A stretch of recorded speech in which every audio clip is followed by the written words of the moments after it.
the globe, we say Happy New Year. Welcome to our series on Liberian artists. Tonight I have two incredible Liberian artists. One is Minister Moses Swaray. He's not only an artist but also a minister of God. Moses, welcome to Focus on Liberia. Thank you. Thank you. It's an honor. Thank you for having me. All right. And the music that introduced the program that's done by Minister Moses Swaray. Some time ago, Kebe got lost and somebody was trying to find Kebe. We got our man, an artist and also a producer, Edwin Tweh, known as D12 or D12. D12, welcome to Focus on Liberia. Thank you, man. All right. D12, let me see. D12 he got a music now that is trending. It's called Bad News. So let's put a little bit of music. The most trending one is Nobody. For our viewers from across the globe, welcome to Focus on Liberia. We broadcast every Sunday at 6 p.m. My co-host Danielle will be joining us shortly, but I want to say welcome. We have a bit of bad news in our community. We have some death right here. I think I will be reading the death announcements later on during the broadcast. But for now on, let's listen to this music by D12 called Bad News.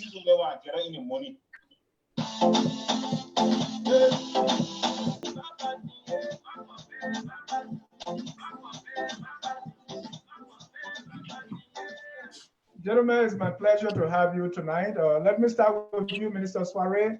This is Focus on Liberia. Just tell us, introduce yourself to our audience and your connection to Liberia. My name is Moses Swaray. I happen to be a minister of the gospel by the special grace of God. I am Liberian by birth. Started singing at the age of 7 and actually came to prominence in Liberia some over a decade ago. And I've been doing music on a national level over 10 years ago, and God has blessed us to enlarge our territories and get out of our boxes and our tight spaces. So I'm still happy and proud to be called a Liberian, even though God is still taking us, to different places. But it's just something special carrying the nationality. I carry. Thank you, Mr. Swaray. Let me go to D12. D12, just a little bit about yourself and your connection to Liberia. Yeah. What's up, people? This is about D12. You already know now. I'm looking for my woman. Kevin, where play you? I'm looking for Kevin no more. But listen, this is your boy D12, man. I'm a Liberian. Came out of Liberia. I'm a music producer and an artist as well. I was born and raised in Liberia, traveled around all the African countries, and I've been producing for a whole lot of Liberian artists in Liberia, and then produced for myself. And then I was nominated for a couple of awards in Liberian Music Awards 2014, and then came over here to the United States, where I'm at presently, and still into the music business. And yeah, basically that's his very short, very brief introduction for me. You can find me on every social media at D12 Music. So I'm just about the music and everything. Thank you, D12. So let's discuss when and how did your passion for music begin? Let me start with you, D12. Okay. My passion for music started at, I want to say in my mom's belly, man. Yeah, because like it was something that was just a part of me. Like um, my mom was in the choir when she was pregnant. You know, she used to sing with the church choir at the same time, and she was pregnant for me and all of that. And then when she gave birth to me, everything surrounding me was just music. When I go to church, I would be disturbing. When she take me to church, I'll be disturbing the musicians, the drum, the keyboard players, and everybody would be, "Come for your son. He's just giving us hard time," and stuff like that.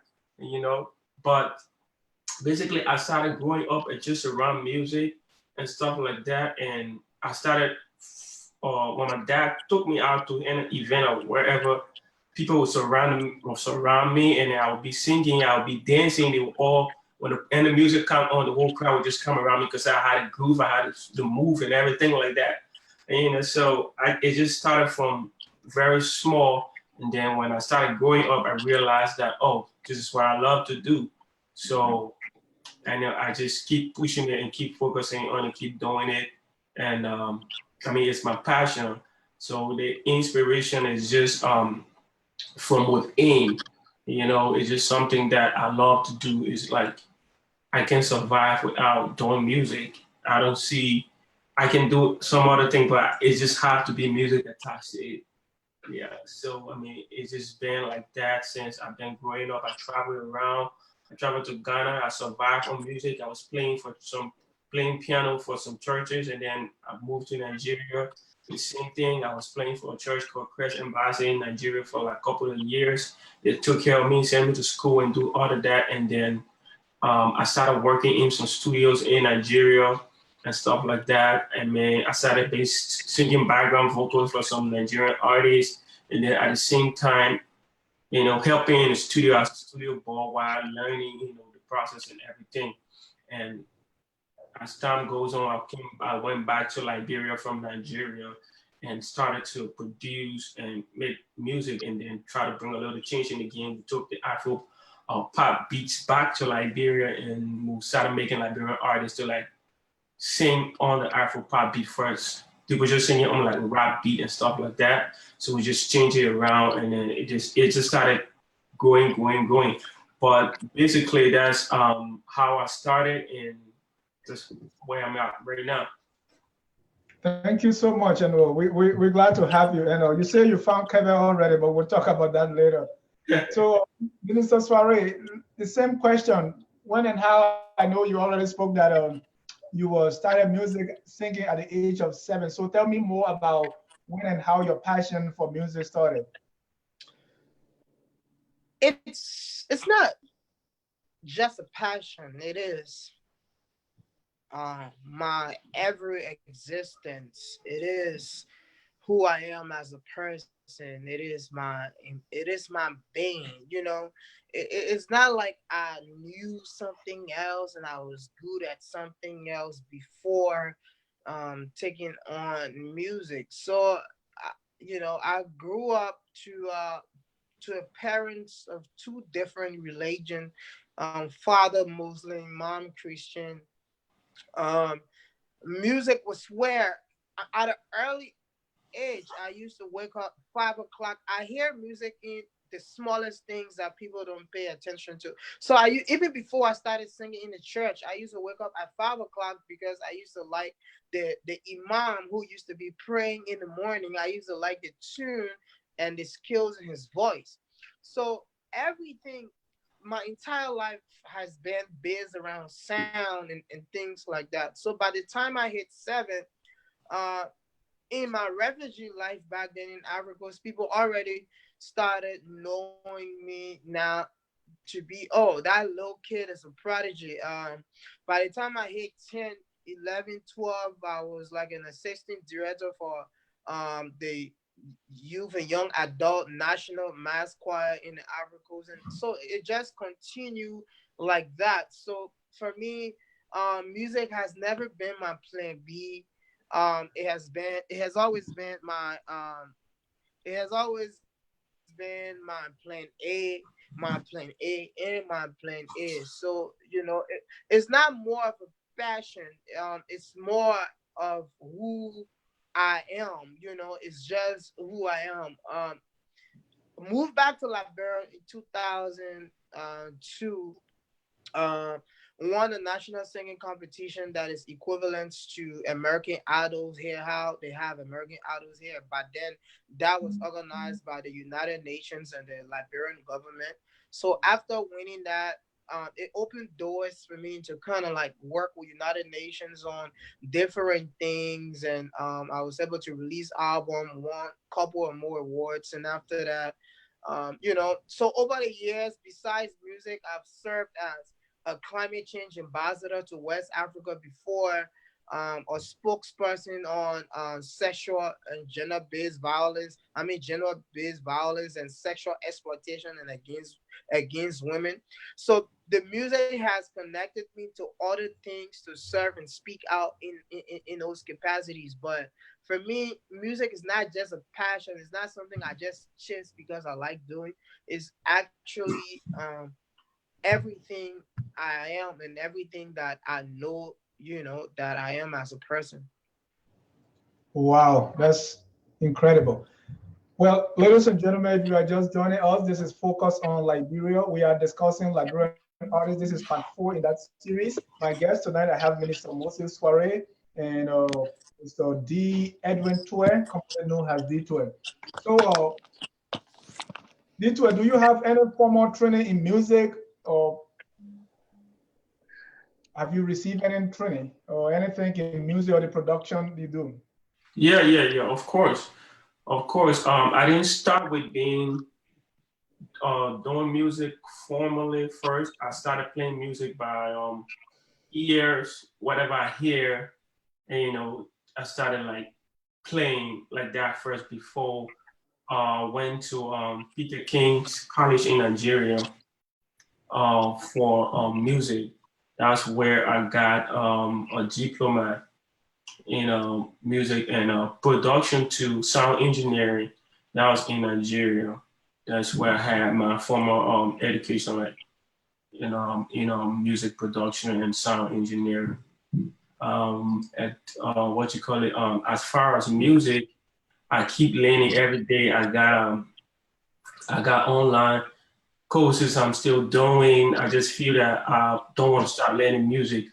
But for the theoretical part, the fundamental part and everything, it was something I learned way back then when I was used to live in Nigeria. I just built up on what I already knew. But as far as here in America, I just keep expanding the knowledge on it because it never ends. But as far as getting formal education when it comes to music and production, yes, I do. So besides singing, you say you also producer and you do sound engineering. Talk to me a little more about those two. Oh yeah. So besides singing as an artist, I play musical instruments too. I play the piano, I play drums, I play the bass guitar, and piano, drums, and guitar. So that's the 3 instruments are really stuck around since I've been growing up as an artist. And then as far as producing, I produce, like couple of different genre of music because I used to actually my musical foundation was I didn't have like one musical foundation because I had a whole different bunch of musical foundation. I didn't listen to one kind of music. Like I started with gospel music. First, I started as an a cappella singer. I had a cappella group, actually a gospel a cappella group. We used to like singing boys to men songs, the weddings, and when back in the day, that's first thing we never sang with instruments. We just sang with just our vocals. So that's where I got my actual foundation from when it comes to vocals, harmonies, and all the extra stuff. But when it comes to the music part, when it comes to playing instruments and other music. I used to play with a live band, and the live band I used to play for, we used to play for like every other event in Liberia. We used to copyright like jazz, R&B, blues, hip hop, reggae songs and everything. So it's everything. I've been around the music for a little while. So I know a little of like, I have an idea on a little of every type or genre of music. So it helps to build up my production foundation. So producing music has been very easy because I like stay around music and I understand how it's actually made. Because if you can play a song actually live to sound like an actual record, that means all those components that made up those songs, you must have like already, like what you call it, getting to know them, scrutinizing well, and really understand how it was done. So I went through all that process before I started producing. So a choir can come to me today in the studio and I can produce for them. A jazz artist can come in the studio today, I can still produce for them. A blues artist can come, I'll produce. Afro-pop artist can come, I can still produce for them. So I don't like tie my musical knowledge around just one area, like, because I play around different kind of music. And producing is kind of a little different from sound engineering, because sound engineering has to do with the sound of the music, how it sounds, the recording aspect, the mixing, the mastering, and even live sound setup and stuff like that was what I actually did. Apart from music production, was what I actually did when I said sound engineering. Is what I actually did in Nigeria. So when it comes to mixing audio, recording, routing sounds from different signals and all of that, and equipments to use to get that done. Formerly, I learned that in Nigeria, and I've been around it for a while before I even went to the school. So it was like hands-on for me. And when I got back to school, I said, "Oh, this is what I used to be doing, like physically," but I actually did not know the theoretical part of it. But when I went through the actual process, I said, "Oh, this is basically what I used to do." But now I understand how it's actually done and why is it done. Why am I doing it? So yeah. So basically, that's how that's what I know when it comes to music production and sound engineering. That's one of the two let's say the two things that I actually like put my time to, because I want to be a good producer and a good sound engineer. So it helped me in my career as an artist, because I don't have to go outside to extra producer to produce for me or to mix my song or to master my song. Because if I sit down learning the process by myself, like I will record my own song, I will mix it, do everything. So it's a process that I've been doing since I've been coming as an artist, been growing up.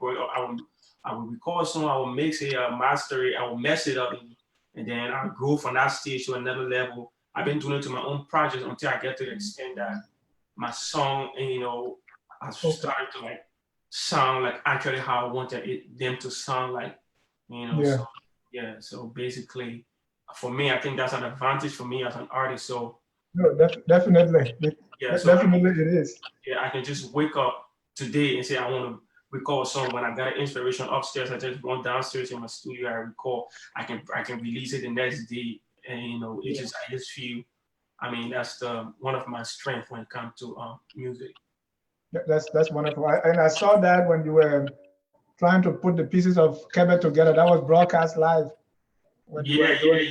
Okay, and yeah. That's an example. Like when Quebec incident happened, like it was the same day, the same hour, moment, and everything. I was on Facebook and I just went live, and then like I was having fun doing it. I was actually like sitting down in stress trying to make a song, and that was you and your men were just laughing and doing. And it turned out. It turned out being a hit though. Yeah. Complete that thought. I didn't get you. Say that again. I said yeah. So basically, we're actually not like serious about it. We're like having fun doing it at the same time, and it turns out being a hit. People like it. I mean, that's how it just went viral. Yeah. So, Minister Swaray, you say music is not really a passion. It's simply who you are. I like that. And you also said that you hear music in places that people don't hear. I was even surprised that even that call for prayer in the morning, Mm-hmm. that you music in it. Yeah, it is. It is. Like I will hear somebody knocking a simple thing here. I mean, just by tapping on something, the sound will start sending different signals to me, and then I will use that to build on something. So it's like my ears are my ears can even grab sound from the traffic. I can be able to translate that into music in some way when I'm making music and recording. So for me, it's not just a passion. It's every. I'm wired that way. I spend my entire day and night. It's like wires just sending different signals of sound and productions all through my head until I can be able to bring those sounds to life. Give us an example of music that you produce, that you made, from that kind of inspiration.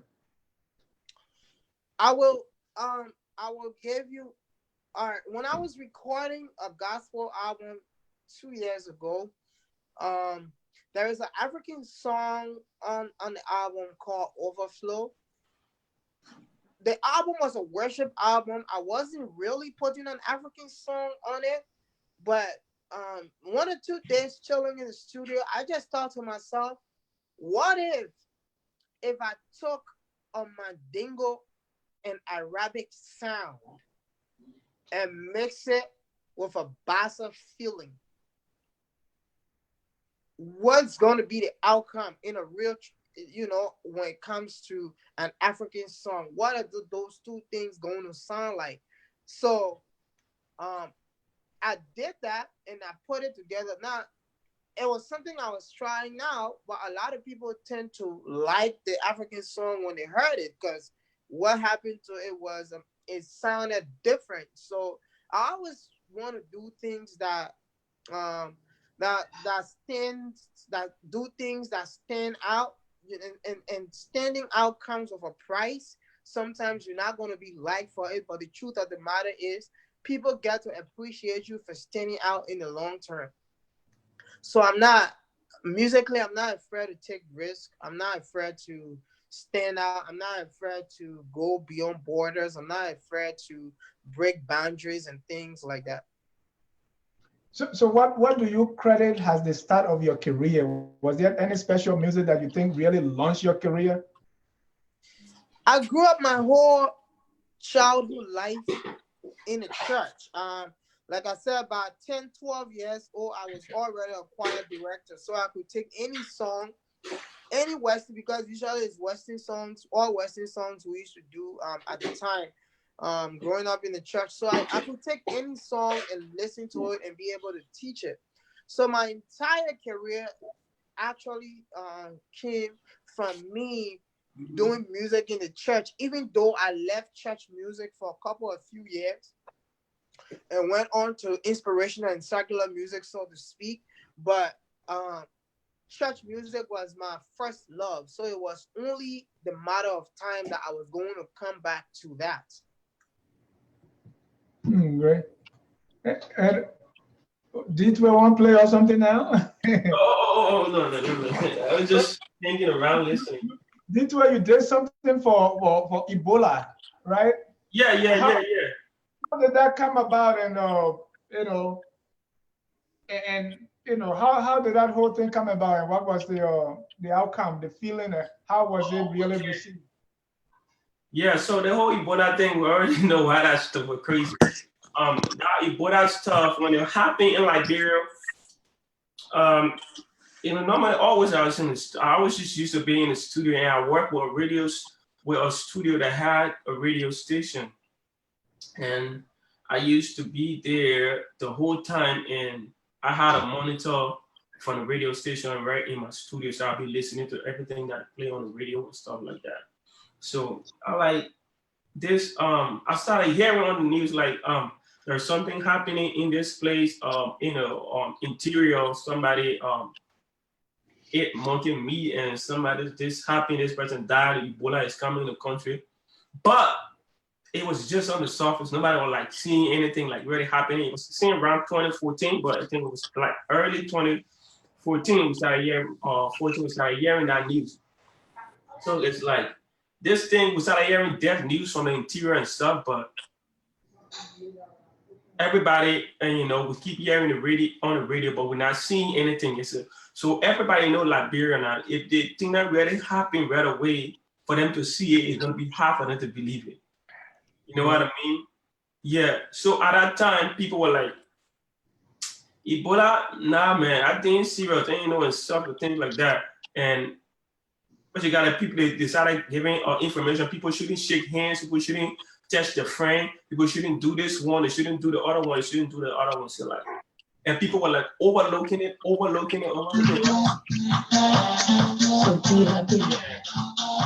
Right, that's the song right there.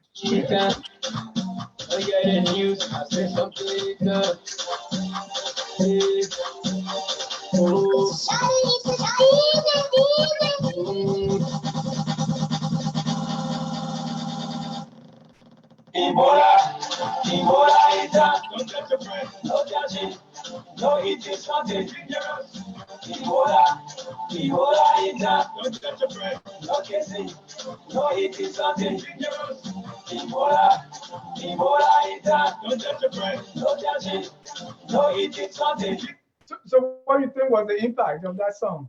So actually, when it happened, they said, "Oh no, like touching your friend, no eating something, like no, like being physical, like having sex with somebody who was, had Ebola and all of that." So like it was the information was going on. It was crazy. How can I shake hands? Like bro, our culture we like shaking hands, we like touching each other, and we like I mean, and other stuff. It's just so difficult for people to live like that. So.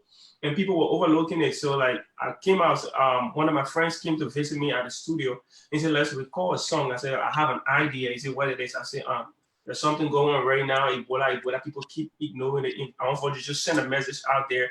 This thing might be true. Because I myself, to be honest with you, I actually wasn't like really believing it like that, because I know sometimes news just come in Liberia and die right on the radio and nothing happens.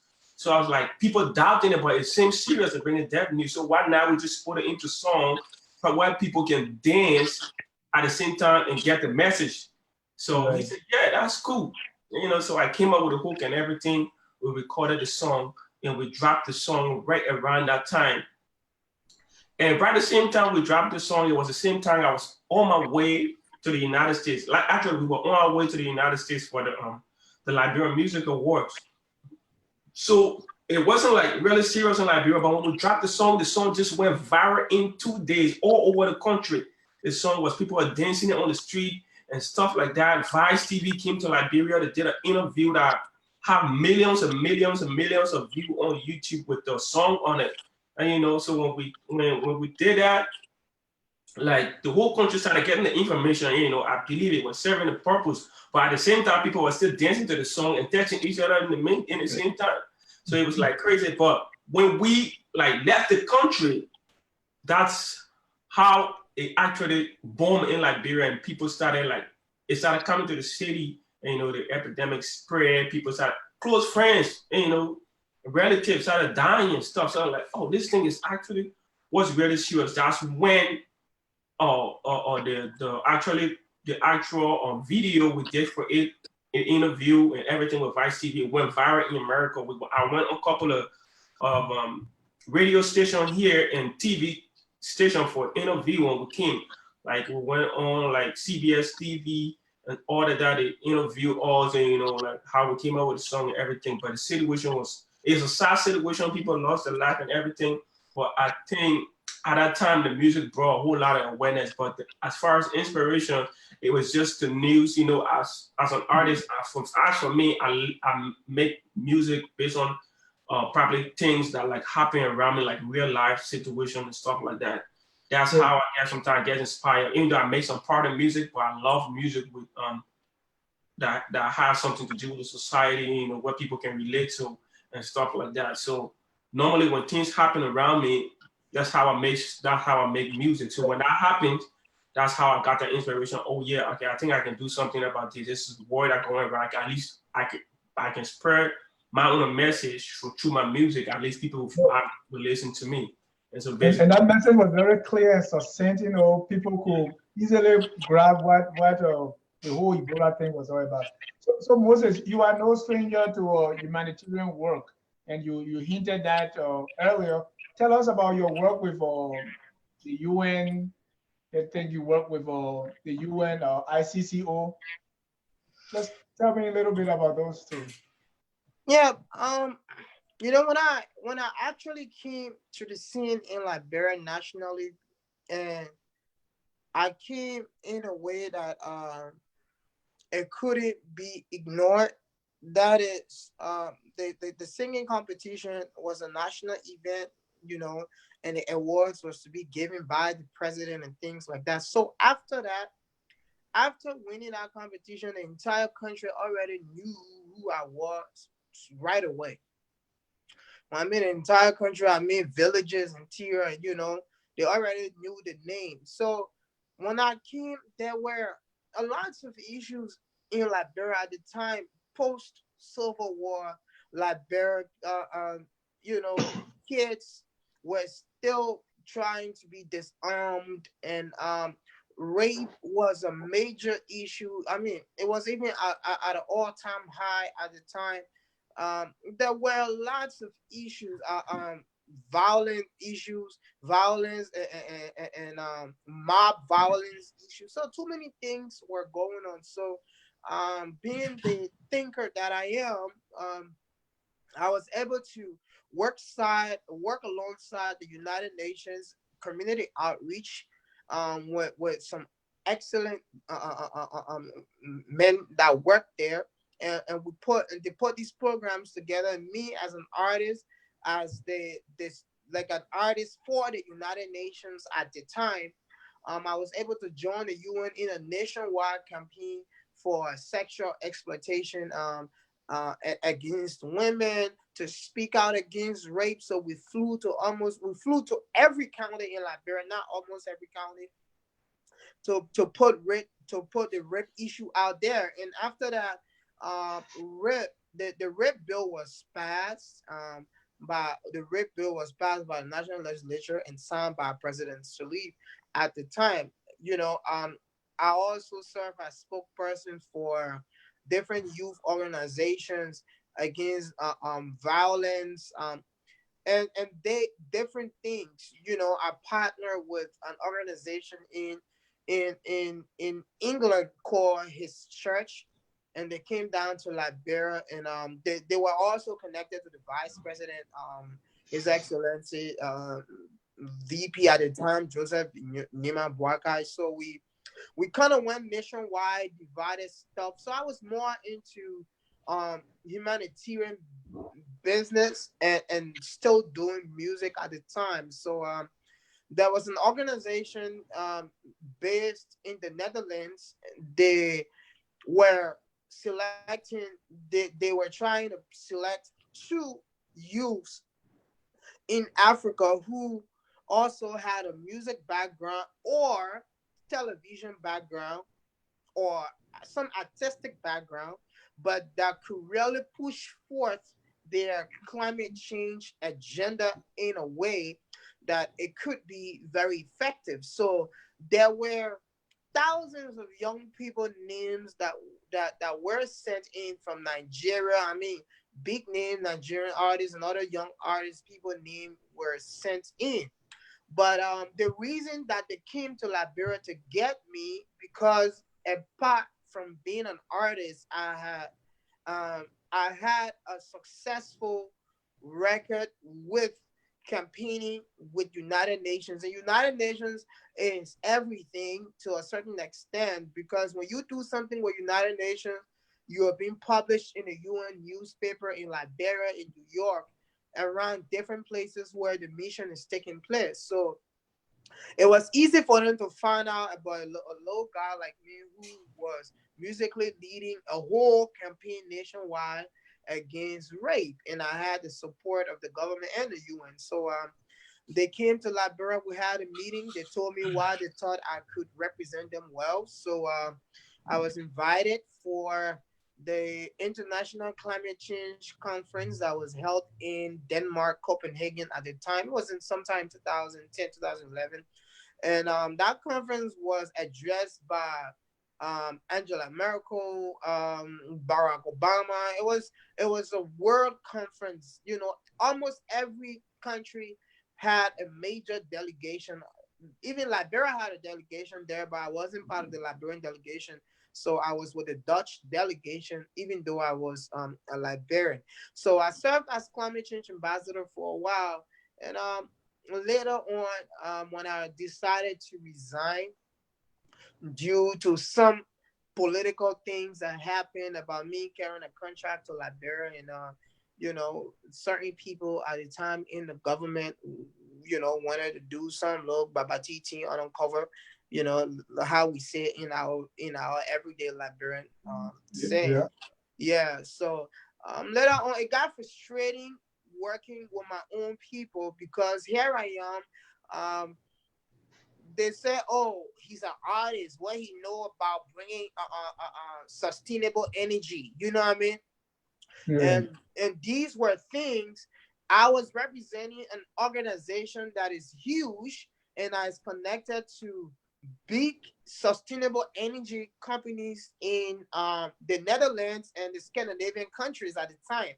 So the way in which I presented my the kids when it came to climate change, you know, it got their attention. So I was successful in helping to do some things in Burkina Faso, in Mali, Bamako at the time.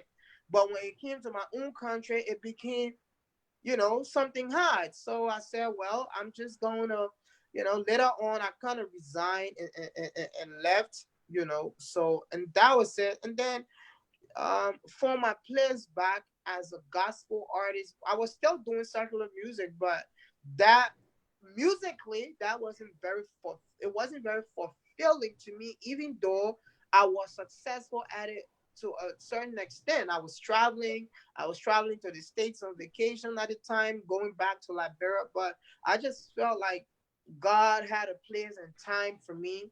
And considering my calling with him since I was a child, I felt like it was time that I say yes, because even if I didn't say yes then, I was still going to say yes now. So that's how I fell back into his hands and doing gospel music, and then moving on to be a minister of the gospel as well.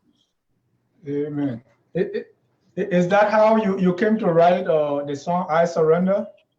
Yeah, I Surrender is actually a song that was written around the 1800, but I had to redo it because Let's listen to that. copyright. Wow, you can really sing. Thank you. So D2, what is the process, your songwriting and your production process? What all the things that you go through? Oh, Because you do it all. yeah, for me, like, I don't have like a fixed process. Sometimes I make the music before I get the melodies of the lyrics. Sometimes I have the lyrics and then I put it into melodies. But basically, I would say I just because I'm like in the studio the whole time, so I normally just sit down and make a couple of different instrumentals like beats and other music, because I work for other artists too. So I make a whole lot of beats with different chords, progressions, different melodies, different grooves, and everything. And then sometimes while listening to these beats and other stuff, I just get inspired. Maybe I just inspired by one sound in there, and then I just come up with a concept. And before, I mean, when I was coming up, I used to like sit down and write the whole lyrics down, and then construct it, do like a verse, a chorus, a bridge, and all of that. But nowadays, I don't like sit down and take paper and write no more because it's also like a part of me. So like once I have the music, which is the instrumental beats and everything, when it's good and I feel inspired, I just think of a topic or think of a concept, and then I play it, close my eyes in the studio, and I just come up with a hook. Once I got a hook, I can build on that. Like I might like to just do a hook and leave it there, and then come back and write a verse, and, like get inspired again on the microphone, just listening. And I would do 1 or 2, 3 takes. The one that sound better and make better sense, I just take it down, and at the end of the day, make a whole song, make up a whole song. Once I make a song, that's where I'll start to learn actually what the song is actually in, or the lyrics of the song and everything. But by head, then I would not know the lyrics of the song after I already made the song, because it's not something that I wrote down on paper. It's something that just came out of me. Like I just go behind the microphone, just sing from within. And whatever happens behind the microphone when it comes out on the computer, when I listen to it, then if I accept that I want to release that, then I can take that as the actual song, probably to learn the lyrics by myself. But there's something within me that actually make the music sometimes, like I don't know how it actually happened. And then at the end of the whole process, wow, I actually sit down and make the song. And then I begin to learn the song that I actually make. So it's like, I think I just have some personality. Like, it might sound weird, but it's like I just have a different being when I'm in the studio.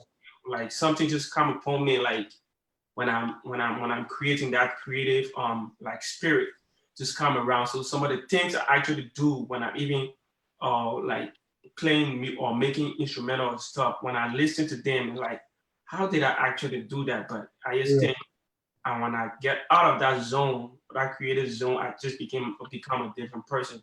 But actually, it's just like a whole different kind of process for me when I'm in the studio. So most of the time when I'm making music in the studio, if I want that music to be very or let's just touching, or like what do I refer to it?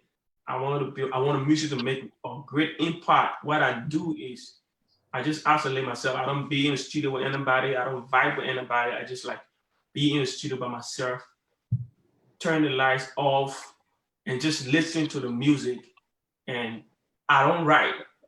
I just listen to the music and let the inspiration or the melodies come from within. Sometimes it don't be like a lyrics. It just be like humming like a melody, just doing something. And then I would just go on the microphone and do it, and then sit back. If I like the melody, and then I just add words to it, and then just actually sing it. And then when it comes, so sometimes most of the time it becomes a hit and stuff like that. So like the process is just varies. Like I don't just have a one or set process where I just come in the studio, take my something, right, go to the piano. Sometimes I just get to the piano while even playing. I just get inspired, and from there I just go and start to build on that inspiration and just make a whole music. But as far as that is for me as an artist, that's for me. But my production, what you call, when I'm producing for other people, so it's not me no more as an artist. Is the artist I'm working with vision. So I give them the chance to tell me actually what they want. And some of the artists will tell me, just give me what you have. Then I feel like I want to give you my best and do what what you want me to do. But if you just come in the studio and say, I want you to do it this way, I want you to do that, I would suggest to you, but I think you'll be putting me in a box, and like you want me to just do whatever you want. So I'll just be like, all right, this is what you want, this is what you want. So I don't like to, the reason why I don't like to argue with an artist when I come in the studio and say, do it this way, is because every artist, there's a reason for why he wants a certain sound in his song, or there's a reason for why he wants a song to sound the way he wanted to sound. Because for me, I would not like for people to actually do that to me. So I give the artist like like 90 or 80% opportunity to in the creative process. I will be on the keyboard and creating and this and this. If you don't like it, I change it. If you add another one, you should put this on. But I keep doing it until you are satisfied. Once you're satisfied, I make the instrumental, put it down. You come in the studio, record. I take my time, mix and master. That's a normal routine for me working with an artist. But for me working with myself as an artist, it's just complicated. Sometimes I don't even like. I would do like 2, 3 songs. I would like not like it, and I would end up changing one song. I would do one song like 4 different times, and then the one that actually satisfies me is the one I put out. Yeah. Okay, that's great. Yeah. So this question is for both of you. Anyone can answer first. There seems to be like a rift between, I don't know if you noticed that too, between Liberian artists based in diaspora and those in Liberia. I don't know if you noticed that too. Yeah. What is that all about, and how can that be healed if that exists for real? Oh, well, I mean, first, I like to say what you're saying right now is actually true, and it's glaring, it's out there. People don't want to talk about it. Some people talk about it. Some people like to just do it. But I think I would say it's just so many things that contributing to that. Like when it comes to artists in Liberia, compared to artists overseas, people that support artists from Liberia are people that actually like people that are based here in the United States or in the diaspora, whatever it is, that actually support artists is because they feel the need of connecting with the country back home, and they feel that it will be doing other artists a favor over there, and those that here already have opportunities and they don't need all the actual support that they're supposed to get.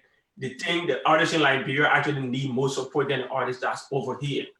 But I think that's where some of them get it wrong. It's just like most of the time, for me as an artist, like I think it is good to go back to where you come from, like a country, to still do your networking or whatever it is. But I think the artists are in Liberia and the artists are here still have the same goal. And I think the goal is to make Liberian music go cross borders, cross boundaries, and make our people have good entertainment to be counted on mainstream in the music industry. But the support we get from back home is zero as compared to the support the artists from Liberia get from overseas. So how do we fix that? I don't know. I just think it's a difficult thing because let Moses come in. Yeah. D12 has a point. He has a very valid point. But what I usually tell people is that most times we all miss the mark when there are different kinds of competition. You can compete in love, and once you do that, you tend to become a push to one another. So it's not like we're competing for all of us to get better, but you're still supporting me and I'm supporting you.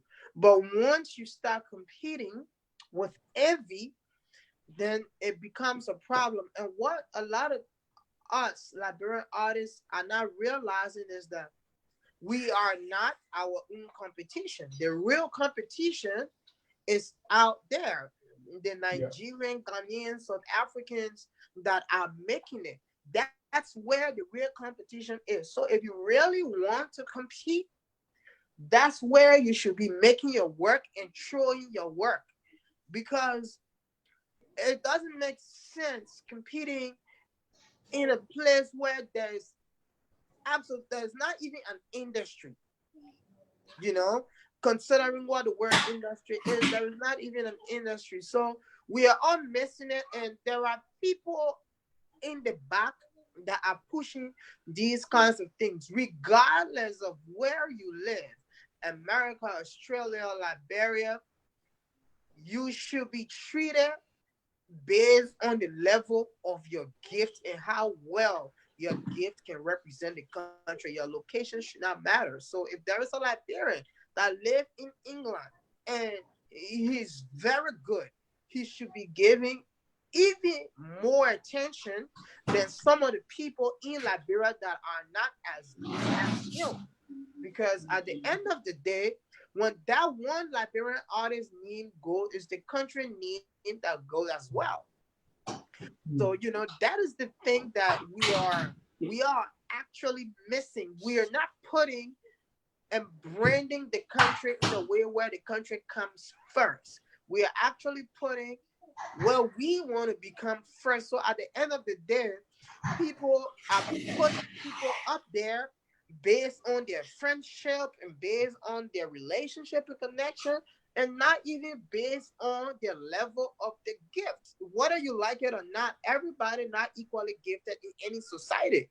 That's why Michael Jackson stood out in America, because he did something different. So we have to understand that the competition is not amongst us. The competition is amongst those countries that are actually making hair waves, while we are still fighting among ourselves and dividing as to who's in America and who's in Liberia.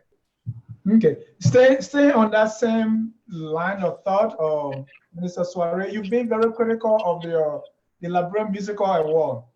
In fact, at some point, you want your name to be dropped from from nominations. What's that all about?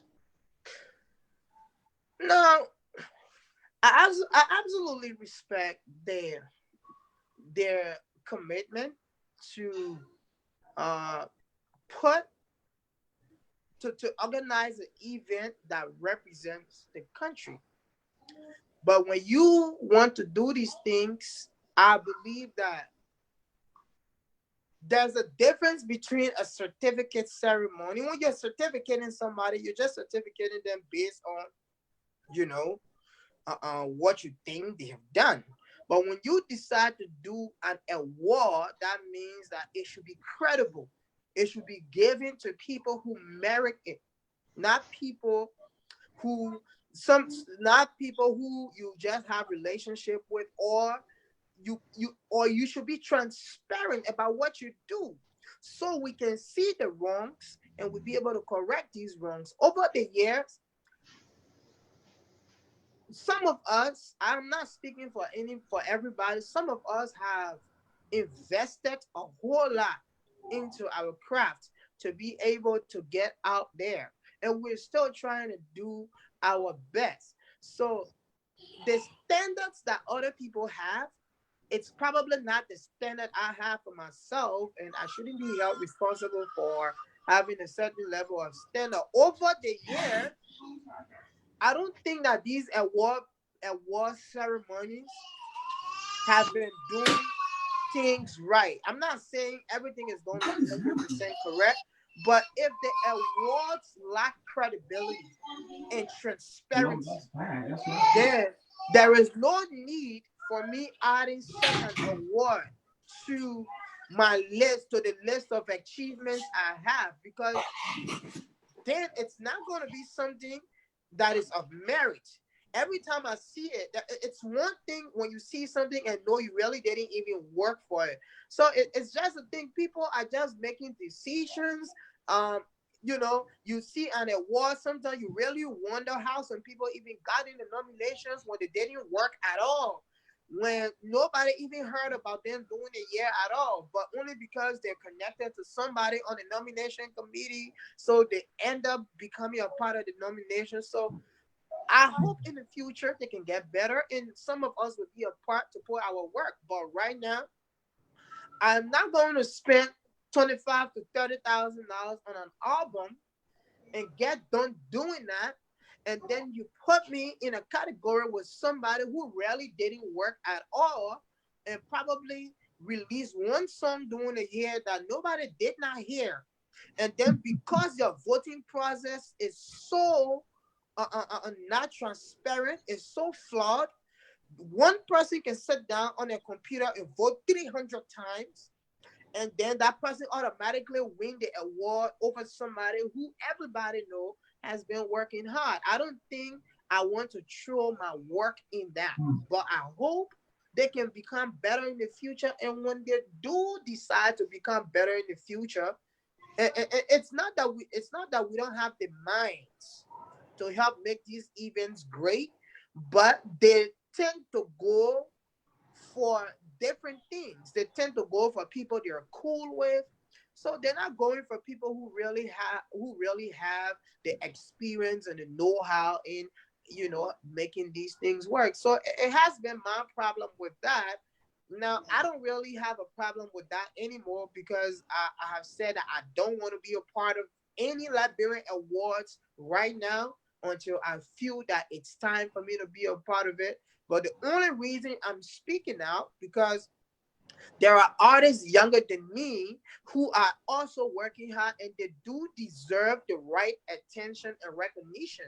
You know, when Martin Luther King was leading a civil rights movement, he did not do it because he was the only Black man who wasn't being treated right. He did it because he wanted to save a whole generation. So that's why I'm speaking. But personally, I really don't need any Liberian Music Awards right now, because it doesn't even match up to the little that I have achieved. So let me keep the little that I have achieved that are credible enough, instead of going for things that I believe that are not credible and then adding it to kind of ruin what I stand for as a person and my value as an artist. That's just my point. It wasn't meant to disrespect no award. It wasn't meant to think that I'm better than anybody or anything. It's just that we all should have certain level of standards for ourselves. And if my standards is what I believe in,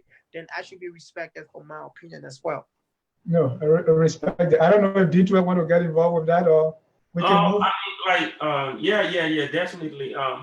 Like the whole award thing, what Moses is saying is 100% right. Like, you know, I think it's by time you need to come out and start speaking out, because, I mean, the way they do things, it makes it look like the artists. I would address that again with the artists overseas and artists in Liberia.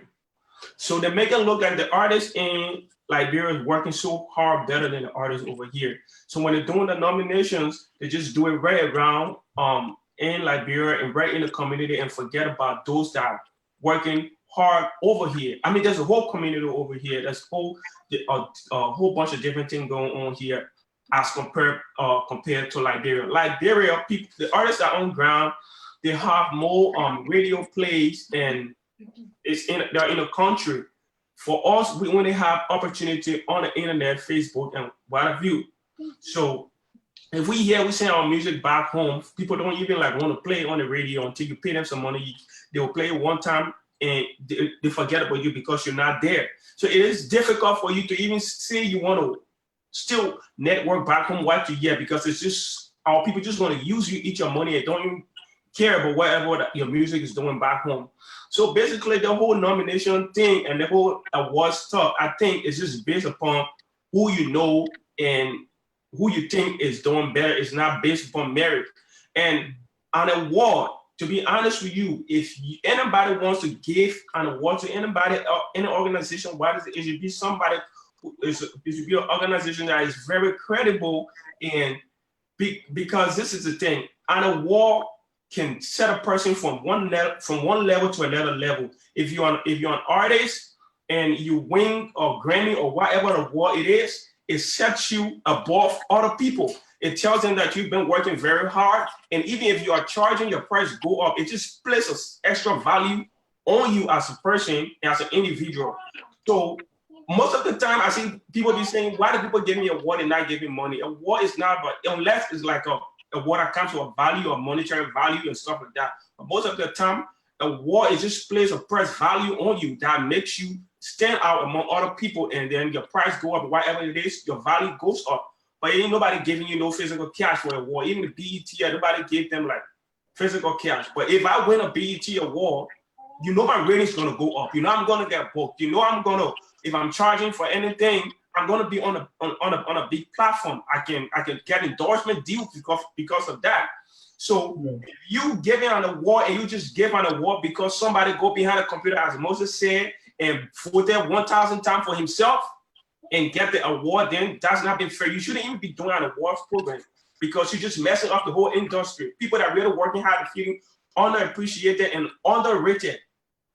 Like I'll say for me, like most of the time, like from the whole 2017, 2018, and 2019, or 2019 just started, but 2017, 2018, like the two awards, I won Producer Award 2017. That's for production, or other people supposed to win Producer Award. But the two organizations, which is the LMA, that is prominent, and the LEA, the two major awards, most of the time, I don't know how to be doing the nomination or whatever it is. Because 2017, 2018, there's no party you're going to go to, you're not going to hear my song play. There is no way you're going to go or any event that is going to be held when they're playing Liberian music, my song is going to be played. But not one of them nominated. One of my songs, they didn't nominate me as an artist. They only nominated me in the producer category.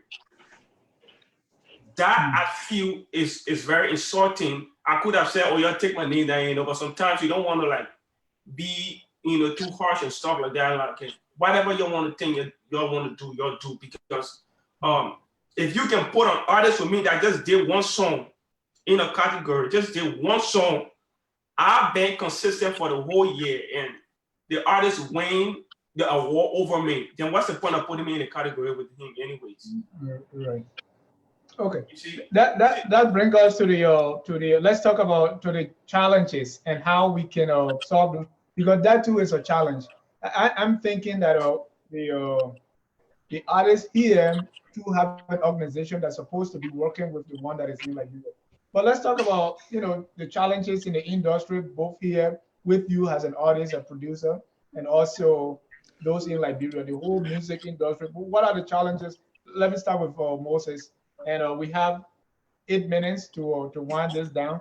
So let's be brief. And first of all, we need to seek the opinions of the truly experienced people.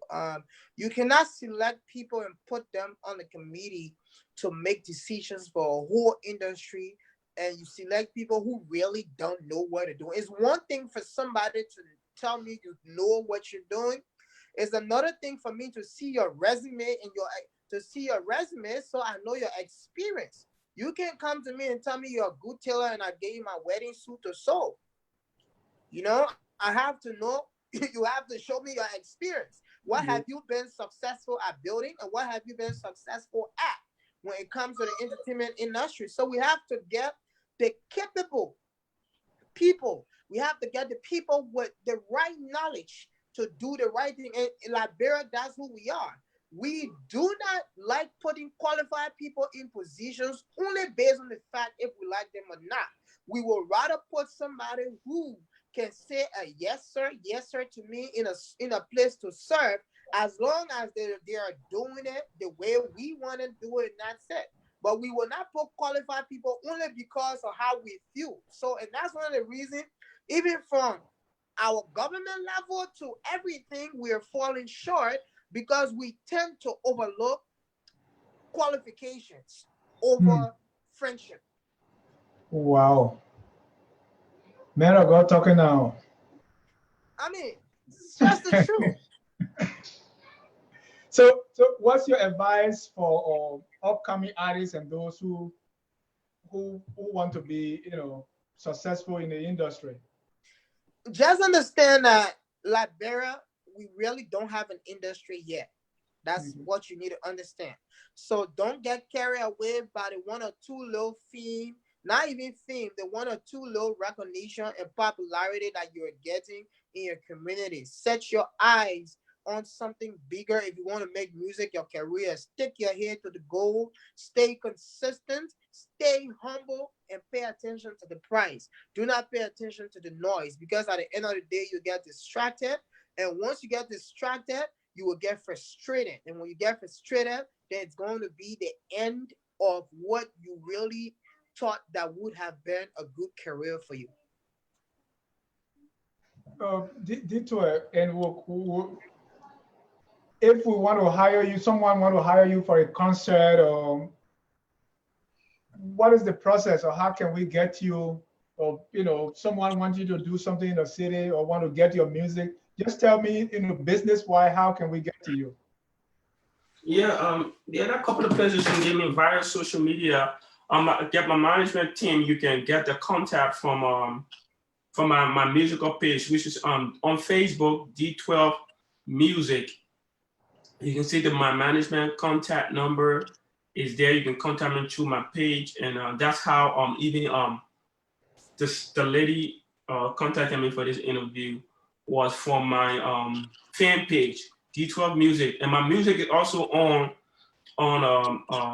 my channel. I got a YouTube channel which is D12 Music. You can go there and subscribe to my channel, and I have an Instagram. You can go on my Instagram, which is D12 Music. You can go on my Snap, which is D12 Music. You can go on Twitter, which is D12 Music, and I got my music on iTunes, YouTube, Spotify, and every media platform. Just type my name, D12, and the song title, and my album is gonna come out. But as far as concerts, shows, events, whatever it is, booking is normally done via my management team. So if you don't have the contact, you can just get on my Facebook fan page. It's just type D12 Music, all one word, on Facebook, and then you see my fan page right there. On there, you see contact, you see call, or whatever it is. You just call, and then you will get in contact, or just leave a message. You see the email there, just leave an email, you will get in contact with them, and then they will contact you right back and tell you whatever it is negotiation is as far as contracts and everything like that. But I'm easily found on Facebook too, like D12 Music, YouTube, Snapchat, Facebook, Reverb Nation, and the social media you think about. Just type D12 Music. You can like get my music, you can get me, you can get my china, and I just make it accessible like that. Good. Moses, same question. You can visit www.mosesswaray.net and go. That's my website. You'll see everything Moses Swaray. You can go to the booking session. You'll be able to book, and my management will get to you via my direct website. Or you can also contact.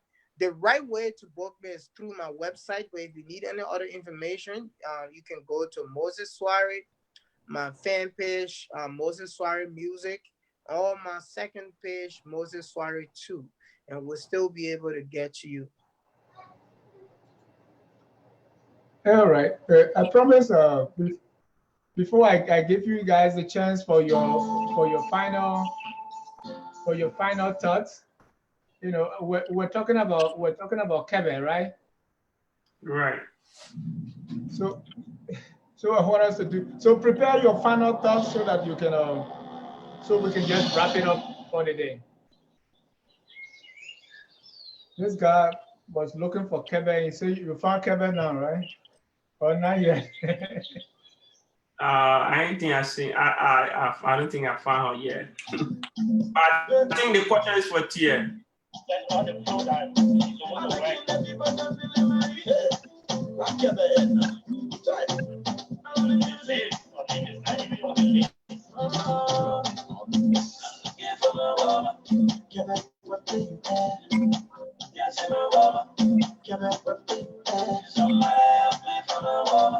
She under the ground. She under the house. Goes alone. Yes, my woman.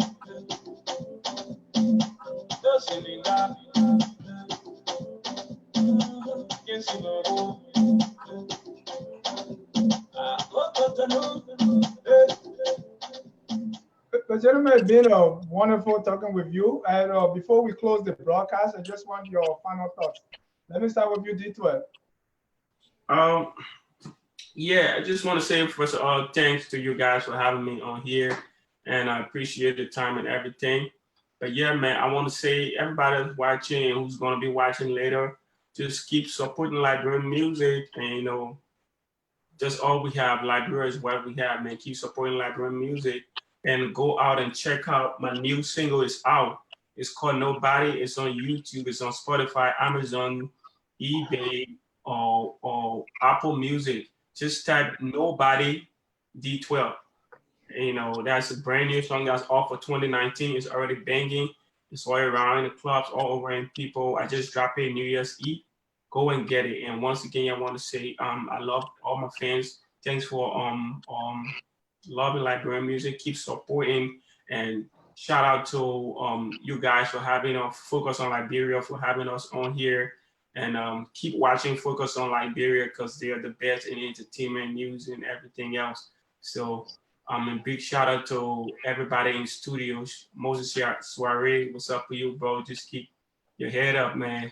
That's what's up, bro, in the game. To keep doing your thing, and appreciate you being on here too. That's what's up. So thanks so much. I appreciate it. Minister Swaray, your final thoughts. I want to say a big thank you to Focus on Liberia for affording us the opportunity to talk about our music and other issues on your platform. I really do appreciate it, 100%. Thank you for having us on as well tonight, for taking your time. Big thank you, D12. Thanks for coming on as well. And I want to say thank you to everyone who's watching. Keep supporting, and your support is going a long way. Go to any music streaming app, from Apple to Amazon, everywhere, and type Moses Swaray, and all my music is going to come out for you to be able to buy it. I'm in concerts this year in a couple of states, and I also will be recording a new album this year entitled Chain Breaker. So look forward to it. And God bless you, man. Thank you for having us again. Thank you. And before I let you guys go, we just want to have one death announcement in our community. I want to read this kid born September 27, 1984. His name is Sir Diamond Vani. Born September 27, 1984, passed away December 24th, Christmas Eve. The Vani, Kandakai, and Hoda families announced with profound regret the homegoing of their son, Sir Diamond Vani. This sad event occurred in Lawrenceville, Georgia, that's in our community here, on December 24th, as a result of a tragic motor accident. So our hearts go out to the family. Funeral arrangement is as follows. Wakekeeping is on Friday, January 18th, 6 p.m. to 9 p.m. The address is Gregory B. Levitt and Sons. That's on 914 Scenic Highway in Lawrenceville, Georgia. Funeral service will be Saturday, January 19, 2019 at 10 a.m. at the St. Edward's Episcopal Church. That's 737 Moon Road, Lawrenceville, Georgia. Interment will be at the Gwinnett Memorial Park, 925 Lawrenceville. Repast will be announced later. You can contact Joseph and Jovita Vani, Jerusha Hoda, and Darlene Duncan Harris for more information. So that's a side note. We want to say our hearts go out. So once again, we want to thank you too for being here. We want to thank our viewers. Stephanie contacted you. That's our hardworking guest relations manager from my co-host Danielle Knuckles Gashar. We say thank you so much.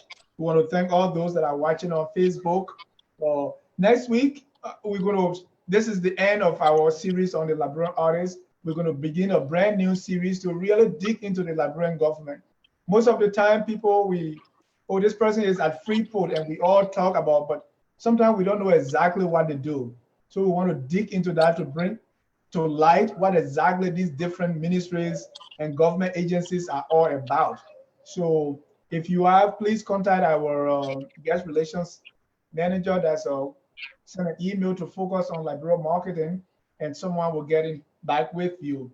so that we want to dig into our Liberian government system, the different agencies, the different government agencies, what they do, what it's all about, how they're doing now. We want to dig into that so that people will get to understand what the whole government is about. I want to thank you guys again. I want us to end with this song by Minister Moses Swaray.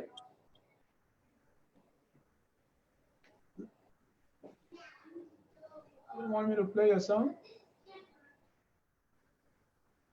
Okay, let me do that again. Overflow.